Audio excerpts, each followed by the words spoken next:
welcome to the Giants of the Faith podcast. My name is Robert Daniels, and I'm the host of this show, where we remember those that have gone before us that have made an impact for the kingdom of God.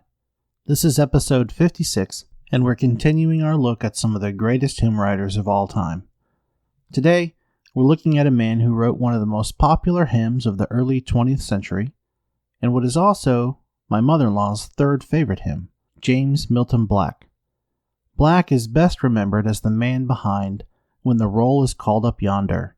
Now, there's not a ton of biographical information on him, so this will be a little bit on the shorter side, but the song is very famous, and the story behind it is a good one, so I wanted to include it in this season.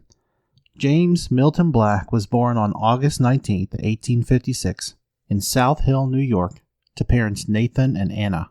As a child, he was instructed in music, and then in 1881 or so, he moved to Williamsport, Pennsylvania with his brother. He would travel around northern Pennsylvania and southern New York, providing musical instruction for children, and he really had a heart for the youth. On one of these trips, he met and married Lizzie Fulmer. The two set up a home in Williamsport and began giving music lessons out of their house. In 1888, the couple moved to Princeton, where James became a professor. No, not that Princeton. Princeton, Indiana, at Normal College. While in Indiana, tragedy struck. In December, Lizzie suffered a heart attack and was so sick that she never left their rooms again. She died the next June, and James moved back to Williamsport. Black found comfort with his church, and he became an active member at Mulberry Street Methodist Episcopal Church. He also got remarried to a woman named Elizabeth Updegraff. Black served as a Sunday school teacher, music director, and youth leader. He was always looking for ways to impact children and win them to Christ. One day, while walking through an alley in Williamsport, he came across a young girl named Bessie. She was 14, dirty, and the child of an alcoholic.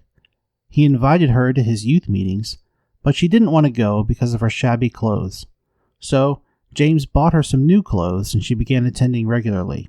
At these youth meetings, Black would take roll by calling names, and then the children would respond by reciting a Bible verse. One Sunday, he called Bessie's name, but she did not respond. He used her absence as a teaching moment and told his students what a shame it would be if, when names were read from the Lamb's Book of Life, they were absent.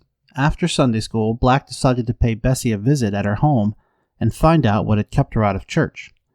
She was very sick, and being the daughter of a penniless drunk, she could not afford to go to the doctor.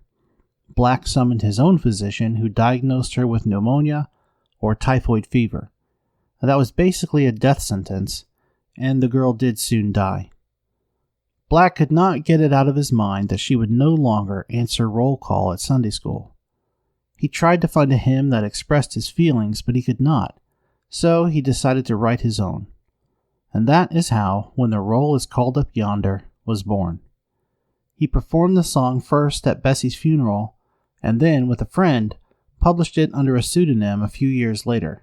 Black continued writing songs, and even published several collections of hymns, both for adults and children, as editor. But he never again achieved the success with his own music that he had with When the Roll. He did compose the music for the song When the Saints Are Marching In, which was later modified, maybe stolen, into the similar When the Saints Go Marching In, that you've probably heard. He was one of the 11 members of the Methodist Episcopal Church chosen to compile that denomination's hymn book, which is considered the first modern hymn book, as it contains songs, responsive readings, and directions for services of all types. Interestingly, When the Roll is Called Up Yonder was not included in this hymn book. Black died on December 21st, 1938. He was 82 years old. And that's it for this very short episode. Thank you very much for listening. Until next time, God bless.